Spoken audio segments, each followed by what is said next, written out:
भारत की बढ़ती जनसंख्या और घटती जोत ने कृषकों को अपने सीमित भूमि में ही अधिक से अधिक उत्पादन का लाभ लेने के लिए बाध्य किया, जिसका परिणाम है कि समय, संसाधन और जानकारी के अभाव में फसल अवशेष, पुआल, भूसा, खूंटी और खरपतवार आदि को खेतों में जलाना बेहतर समझते हैं और ऐसी मान्यता रखते हैं कि इससे खरपतवार के बीज और हानिकारक कीट जलकर खत्म हो खेती को फायदा पहुंचाते हैं। पर सच तो यह है कि फसल अवशेषों को खेतों में जलाने से न सिर्फ विभिन्न तरह की स्वास्थ्य संबंधी समस्याएं होने का खतरा बढ़ जाता है, बल्कि फसल अवशेषों को खेत में जलाने से मिट्टी में पाए जाने वाले लाभकारी सूक्ष्म जीवों का भी सफाया तो हो ही जाता है। वहीं मिट्टी में कार्बनिक पदार्थों की मात्रा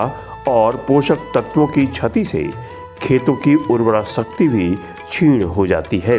साथ ही फसल अवशेष को खेतों में जलाने से हानिकारक एरोसोल के कण हवा में फैल जाने से पर्यावरण को भी भारी नुकसान होता है। इस तरह 1 टन पुआल को खेतों में जलाने से जहां 1460 किलोग्राम कार्बन डाइऑक्साइड और 60 किलोग्राम कार्बन मोनोऑक्साइड सहित 2 किलोग्राम सल्फर डाइऑक्साइड जैसे हानिकारक गैसों का उत्सर्जन होता है, तो यहीं इससे 3 किलोग्राम पार्टिकुलेट मैटर वातावरण में फैल न सिर्फ पर्यावरण को भारी नुकसान पहुंचाते हैं, बल्कि यह मनुष्यों के स्वास्थ्य संबंधी समस्याओं को भी जन्म देते हैं। ऐसा देखा गया है कि 1 टन पुआल या भूसे को खेतों में मिलाने या सड़ाने से खेतों में लगे पौधों को पोषक तत्वों के रूप में 30 से 40 किलोग्राम पोटास, 10 से 15 किलोग्राम नाइट्रोजन सहित 5 से 7 किलोग्राम सल्फर और 600 से 800 किलोग्राम ऑर्गेनिक कार्बन पोषक तत्व के रूप में पौधों को प्राप्त होते हैं। यही वजह है कि कृषि एवं किसान कल्याण मंत्रालय, भारत सरकार और बिहार सरकार कृषि विभाग, कृषि प्रौद्योगिकी प्रबंधन अभिकरण यानी आत्मा की जिला इकाइयों के माध्यम से कृषकों के बीच पुआल, भूसा व अन्य कृषि अवशिष्ट को जलाने के बजाय इन फसल अवशेषों का सर्वोत्तम उपयोग सुनिश्चित करने में जुटा है। आइए आत्मा गोपालगंज जिला इकाई द्वारा जिले में फसल अवशेष प्रबंधन की आधुनिकतम तकनीक कृषकों तक पहुंचाने के लिए किए जा रहे कार्यों पर चर्चा से पहले बिहार सरकार द्वारा फसल अवशेष प्रबंधन पर चलाई जा रही योजनाएं और किए जा रहे कार्यों पर बिहार सरकार कृषि विभाग के सचिव डॉक्टर एन श्रवण कुमार का क्या कहना है, आपको सुनाते हैं। अभी धान कटने के समय में पुआल, पराली जलाने की घटनाएं हम लोग देख रहे हैं। ये गलत है। मैं किसान भाइयों और बहनों से मैं अपील करना चाहता हूँ कि जो भी आपका फसल अवशेष है, जो पुआल या पराली कहिए, उसको जलाना गलत है। एक तरफ हमारे वायुमंडल का जो पोल्यूशन तो हो रहा है, उससे ज़्यादा चिंता का विषय है कि अपने ही ज़मीन को आप नुकसान पहुंचा रहे हैं, अपने ही मिट्टी को आप उसको खराब कर रहे हैं। उसमें मिट्टी में कितने भी जीवाणु हैं, पोषक तत्व हैं, तो उसका नुकसान सीधे हो जाता है और उसका असर 1 साल नहीं कई साल तक रहता है। उसमें जो केचुआ रहता है वो सब भी मर जाता है और उसका असर सीधे आपका जो उपज का उत्पादकता में पड़ेगा और आपका उत्पादन कम होगा। तो मैं अनुरोध करूंगा कृषि विभाग की ओर से, राज्य सरकार का भी ये निर्णय है कि आप लोग जो कटनी के बाद, धान हो या गेहूं हो, कटनी के बाद जो फसल अवशेष रह जाता है, पराली कहते हैं या पुआल कहते हैं, उसको कृपया मत जलावें। ये जलाना गलत है। राज्य सरकार ने निर्णय लिया है कि आप पैसा जलाने से रोका जाए करके। उसके लिए बड़े पैमाने पर हम लोग प्रचार प्रसार भी कर रहे हैं ताकि आप लोगों के बीच में जानकारी पहुँचे कि ये क्यों गलत है करके। और दूसरा कि जो भी फसल अवशेष खेत में रह जाता है उसको प्रबंधन करने के लिए, फसल अवशेष के प्रबंधन के लिए कई सारा कृषि यंत्र है। अब जैसे हैप्पी सीडर है, ज़ीरो टिलेज मशीन है और जो रीपर कम बाइंडर हैं। तो इस तरह का कई सारे SMS स्ट्रॉ मैनेजमेंट सिस्टम है, कई सारा यंत्र हैं। तो उसका 80% तक अनुदान हम लोग दे रहे हैं, तो उसका प्रयोग ज़रूर किया जाए। और वो कंबाइन हार्वेस्टर मशीन है, तो उस पर हम लोग ने अभी अनुदान देना बंद कर दिया है। कंबाइन हार्वेस्टर मशीन का प्रयोग नहीं करने के लिए हम लोग आपको मोटिवेट कर रहे हैं, क्योंकि कंबाइन हार्वेस्टर मशीन से धान वगैरह काटने के बाद ही वो नीचे पुआल ऐसे रह जाता है। उसको हटाने के लिए सुलभ तरीका समझकर आप लोग जला रहे हैं, वो गलत है और अपने ही मिट्टी को आप खराब कर रहे हैं। तो इसलिए वो जो कंबाइन हार्वेस्टर कितने भी लोग प्रयोग कर रहे हैं, सरकार ने निर्णय लिया है कि कंबाइन हार्वेस्टर मशीन का प्रयोग करने के पूर्व वहाँ के जिला प्रशासन से अनुमति लेके ही प्रयोग करेंगे। और दूसरा, वो प्रयोग करते समय उसके साथ SMS करके मशीन आया है, एक छोटा सा मशीन है, स्ट्रॉ मैनेजमेंट सिस्टम, उस मशीन को लगा के ही प्रयोग करेंगे। और दूसरा, ऐसा प्रयोग करते समय प्रशासन से अनुमति लेंगे, उस समय आपको एफिडेविट देना पड़ेगा कि हम ये धान को काटने के बाद उसके बाद वो जो फसल अवशेष रह जाता है उसको नहीं जलाएंगे। तो ये सारा कार्यक्रम हम लोग कर रहे हैं। उसके बावजूद भी कुछ जगहों पर हमारे किसान भाइयों के द्वारा ये जलाया जाता है। वो काम सुलभ हो जाता है, समझकर जलाए जाते हैं। ये वैज्ञानिकों का कहना है और इसमें माननीय उच्चतम न्यायालय से लेके ग्रीन ट्रिब्यूनल से लेके सारे लोगों का कहना है कि ये पराली जलाना गलत है और वो ऐसे जलाने से वायुमंडल का प्रदूषण के साथ साथ सबसे ज़्यादा है कि अपने ही मिट्टी को आप नुकसान पहुंचा रहे हैं। और इसमें हम लोग ने अभी तक जो कितने लोग ने किया है, उसमें हमारे कृषि विभाग के कर्मियों के द्वारा हम लोगों ने लगातार जांच किया है, सर्वे किया गया, कहाँ कहाँ घटना हुआ है उसमें हम लोग त्वरित कार्रवाई भी कर रहे हैं। ऐसे कार्रवाई अभी तक लगभग 2000 लोगों के विरुद्ध पिछले साल से हो गया है। कैसे कार्रवाई है? हम आपके विरुद्ध कोई क्रिमिनल केस तो नहीं करेंगे, हम तो आपको चाहते हैं किसानों को लगातार समझा के इससे हो रहे नुकसान के बारे में उनको समझाएंगे।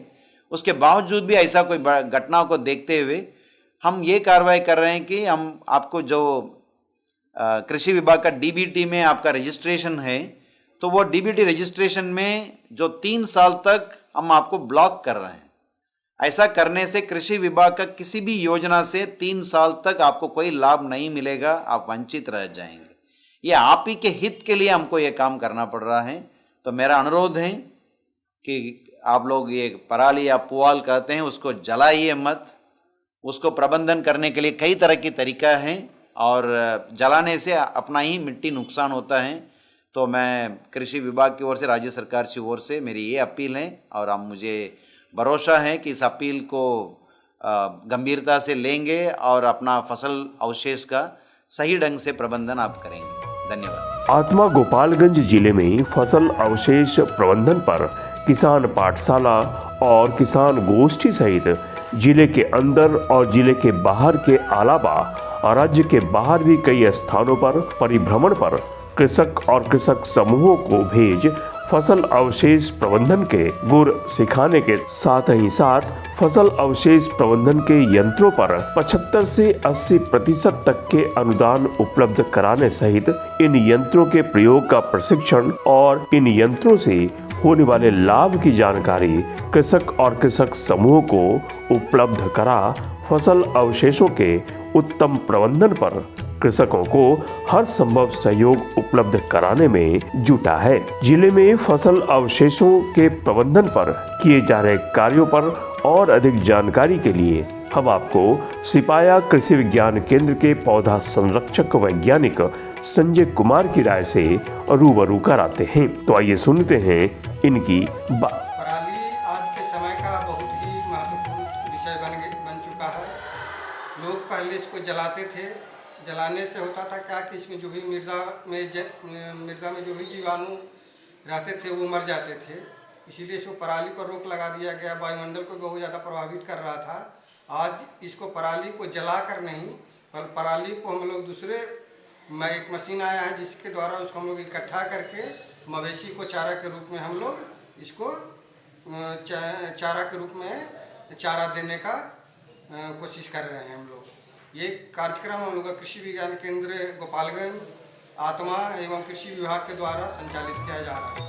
कृषकों में कृषि कार्य के आधुनिकतम तकनीक की जानकारी के अभाव ने देखते ही देखते फसल अवशेषों को खेतों में जलाने की समस्या को देशव्यापी समस्या बना दिया और इसे ही देखते हुए भारतीय कृषि अनुसंधान परिषद के सूक्ष्म जीव विज्ञान संभाग ने इस समस्या के समाधान की दिशा में नए अनुसंधान द्वारा लिग्नोसेल्यूलोलिटिक कवक संघ के निर्माण से कंपोस्ट कल्चर, जिसे पूसा डिकम्पोजर नाम दिया गया है, के प्रयोग द्वारा फसल अवशेषों के तीव्र गति से जैव विघटन अर्थात रूपांतरण द्वारा परिपक्व खाद्य निर्माण की तकनीक उपलब्ध करा न सिर्फ कृषकों के फसल अवशेषों को खेतों में जलाने की समस्या का समाधान दे दिया है, बल्कि पूसा डिकम्पोजर के प्रयोग से कम समय में भी कृषि कार्य से प्राप्त जैव अवशिष्टों को उत्तम गुणवत्तापूर्ण जैविक खाद में बदल कृषकों के खेती में रासायनिक उर्वरकों पर आने वाले खर्च को कम कर आय को बढ़ाने का रास्ता सूझा, कृषकों को दोहरा लाभ उपलब्ध कराने के प्रयास किए और फसल अवशेष प्रबंधन की इसी आधुनिकतम तकनीकों को कृषकों तक पहुंचाने के उद्देश्य से आत्मा की गोपालगंज इकाई द्वारा अपनी तकनीकी टीम के माध्यम से जिले के विभिन्न प्रखंडों में कृषकों के बीच पूसा डिकम्पोजर के प्रयोग से फसल अवशेषों से जैव खाद निर्माण का प्रत्यक्षण दे इससे होने वाले लाभ से कृषकों को परिचित कराने में जुटा है। आइए जिले में पूसा डिकम्पोजर के प्रयोग को बढ़ावा देने के लिए किए जा रहे कार्यों और इसे तैयार करने की तकनीक सहित इससे होने वाले लाभ पर और अधिक जानकारी के लिए आपको आत्मा गोपालगंज के सहायक तकनीकी प्रबंधक राणा प्रताप सिंह की राय से रूबरू कराते हैं। तो आइए सुनते हैं क्या कहना है इनका। जिले के अंदर जो पराली खेतों में छूट जाती है उसको मैनेज करने के लिए, प्रबंधन के लिए हम लोगों ने किसानों के बीच जागरूकता अभियान छेड़ा, ऑडियो से, कैसेट से, पैम्पलेट से, बैनर के माध्यम से। तो इस बीच में नई दिल्ली में एक टेक्नोलॉजी इजाद हुई, पूसा डिकम्पोजर। तो गोपालगंज ज़िले के जो पीडी आत्मा के, उन्होंने इस सुझाव को आगे रखा और हम लोगों ने उसे फिर बढ़ाया। पूसा डिकम्पोजर का गोली मंगाया गया नई दिल्ली से, IARI से, इंडियन एग्रीकल्चर रिसर्च इंस्टीट्यूट। यहाँ हम लोगों ने इसे ट्रायल के तौर पे इस्तेमाल किया है। एक किट बनाया गया है, ये पुआल सड़ के तैयार हो जाएगा, ये गारंटी है। इस तकनीक को हम लोग फार्मर्स के बीच में ज़्यादा से ज़्यादा फैला रहे हैं और पायलट के तौर पे, पायलट प्रोजेक्ट के तौर पे हम लोगों ने यहाँ पे दिखाया है। बिकोसूल टाइप का एक गोली है, उस गोली का नाम ही है पूसा डिकम्पोजर। तो 4 गोली को हम लोग, एक पैकेट में आती है 4 गोली 6 गोली, तो हम लोगों ने बेसिकली 4-4 गोली ही बांटा हर किसान को कि आप लो, इसे ट्रायल पे लगो। तो इसका एक छोटा सा प्रोसेस मैं बताऊंगा आपको। आप 5 लीटर पानी लेंगे, उसमें 150 ग्राम गुड़ को अच्छे से फोड़ देंगे, मिला देंगे। गुड़ मतलब जैगरी, मीठा जिसको आप कहते हैं।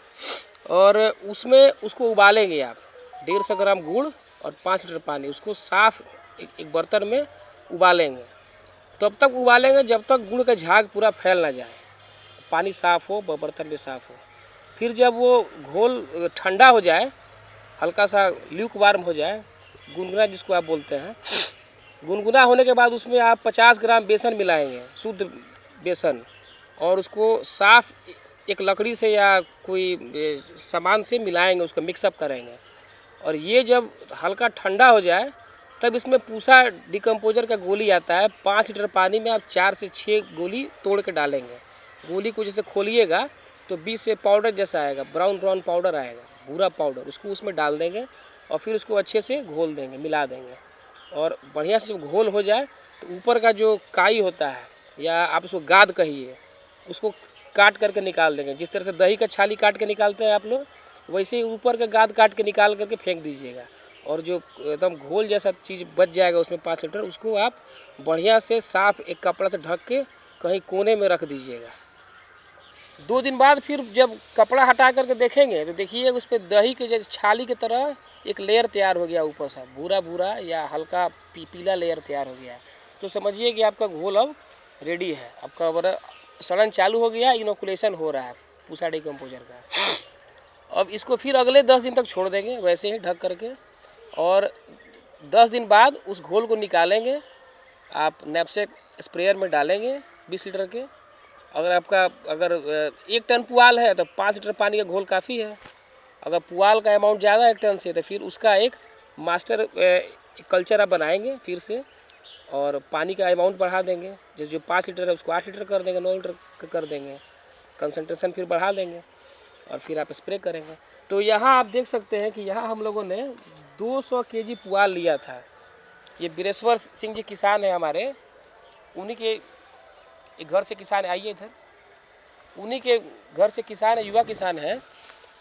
200 केजी पुआल हम लोगों ने यहाँ पे लिया था, पिट तैयार कराया, पानी निकाल दिया नीचे से, और 200 केजी पुआल पे हम लोगों ने स्प्रे किया इसे करीब आज से 32 दिन पहले। आपको हम दिखाएंगे अभी हाथ से उठा करके कि एक जो ताज़ा पुआल है और ये 30 दिन पहले का पुआल है, इसमें आप खुद महसूस आप करेंगे कि रंग में एक तो जो कलर है उसका पुआल का वो जा चुका है, और मॉइस्चर अंदर से गायब हो रहा है एकदम, और सड़न का प्रक्रिया बहुत ज़्यादा। हमारे पास अभी स्टाफ होता तो बांस से खोद करके दिखाते नीचे का लेयर हम कि क्या उसका अमाउंट है सड़न का। ये गारंटी है कि 30 दिन बाद अगर आइएगा तो यहाँ पे खाद जैसा ही दिखेगा आपको, भूरा भूरा डार्क भूरा, और स्मेल नहीं आएगा। सड़न का सबसे बड़ा पहचान है इसका कि आपको स्मेल नहीं आएगा। आप खड़ा है, कोई स्मेल आ रहा है, जबकि अगर कुछ चीज़ सड़ता है तो महकता है। तो यही सबसे अच्छी बात है कि भूरा हो जाएगा, हल्का ब्राउन, डार्क ब्राउन जो भी हो, या ब्लैक, स्मेल नहीं आएगा, हल्का हो जाएगा, और इसको फिर आप खेत में जा कर के जब फैलाएंगे तो आपका उत्पादन खूब बढ़ेगा, और पराली आप इस तरह से मैनेज कर सकते हैं एकदम बैठे बैठे 45 दिन में। आत्मा गोपालगंज जिले में विभिन्न फसल अवशेष प्रबंधन के यंत्रों के प्रयोग को बढ़ावा देने सहित फसल अवशेष प्रबंधन की आधुनिकतम तकनीक कृषकों तक पहुंचाने और पूसा डिकम्पोजर के प्रयोग की तकनीक कृषकों को सिखाने और इससे होने वाले लाभ से परिचित कराने के उद्देश्य से जिले में कृषकों के बीच पूसा डिकम्पोजर के प्रयोग से होने वाले लाभ से कृषकों को परिचित कराने में जुटा है। आत्मा गोपालगंज के इन प्रयासों ने न सिर्फ स्थानीय कृषकों को फसल अवशेष प्रबंधन का आसान रास्ता समझा दिया है, बल्कि फसल अवशेष प्रबंधन की इस आधुनिक तकनीक ने कृषकों को कम समय में भी फसल अवशेष से गुणवत्तापूर्ण जैविक खाद प्राप्त करने का आसान जरिया उपलब्ध करा।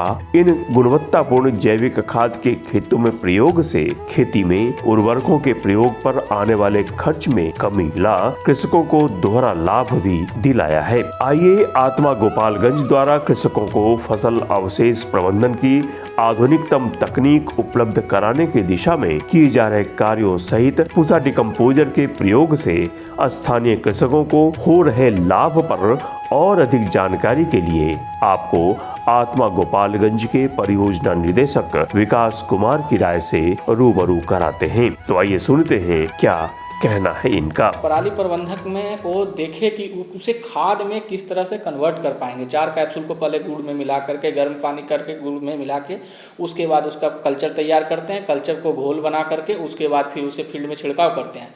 छिड़काव करने के 1 महीने 20 दिन बाद उस पर असर दिखता है और वो खाद में धीरे धीरे कन्वर्ट होना शुरू हो जाता है। इस प्रोसेस को मैंने पहले एक फील्ड में भी कराया और हिप पे भी कराया, और ये अंत में किसान बहुत इससे खुश थे, बहुत प्रसन्न थे। जब मैं किसान को इन्हें विजिट कराने ले गया तो उन्होंने इस नई टेक्निक को उन्होंने एडॉप्ट करने के लिए उन्हें मैं प्रेरित भी किया और उन्हें लिफलेट भी दिया, और वो बहुत इस टेक्निक से बहुत वो प्रसन्न थे। अब हम आपको गोपालगंज जिले के कररिया ग्राम निवासी अमन कुमार की राय से रूबरू कराते हैं, जिन्होंने आत्मा गोपालगंज के फसल अवशेष प्रबंधन की आधुनिकतम तकनीक पूसा डिकम्पोजर के प्रशिक्षण का लाभ ले जैव खाद प्राप्त किया, बल्कि इनका अपने खेतों में प्रयोग कर अपनी खेती में रासायनिक उर्वरकों पर आने वाले खर्च बचाने सहित अपने खेतों से विभिन्न फसलों के उत्तम गुणवत्तापूर्ण विभिन्न फल, सब्जी और फसलों के अधिक उत्पादन का लाभ भी हासिल किया। तो आइए सुनते हैं क्या कहना है कृषक अमन कुमार का। जैविक खाद बनाने के लिए हमको बताया गया और 2 क्विंटल पुआल लेके हम लोग इसको बनाए। इससे जैविक खाद बनता है जैसे हम लोग पहले पुआल को जला देते थे, तो अब उसको न जला के हम लोग इसको खाद बना रहे हैं। इसको हम लोग खेत में इसको डालेंगे फिर, ताकि रासायनिक खाद से हम लोग बचें। इससे उपज बढ़िया होगा, रासायनिक से हम लोग बच जाएंगे, जो हम लोग को सेहत के लिए भी अच्छा होगा इसका फसल जो भी हम लेंगे। और पैसा भी इसका कम लगता है, रासायनिक खाद में पैसा ज़्यादा लगता है। और गांव में लगभग सारे लोग के पास पुआल वाल मिल जाते हैं आसानी से, तो बनाने में खर्च एकदम कम आता है इसमें। इस तरह देखें तो प्रबंधन या समय के अभाव में फसल अवशेषों को खेतों में जलाना बड़े घाटे का सौदा है। तो यही फसल अवशेषों के कृषि कार्य में सदुपयोग से कम लागत में भी विभिन्न फसलों के गुणवत्तापूर्ण अधिक उत्पादन का लाभ लिया जा सकता है। तो देर किस बात की, आप भी कदम बढ़ाएं और आत्मा गोपालगंज से जुड़ फसल अवशेष प्रबंधन की आधुनिकतम तकनीक सीख खेतों की उर्वरा शक्ति बढ़ा विभिन्न फसलों के अधिक उत्पादन का लाभ ले सफल किसान बन जाएं।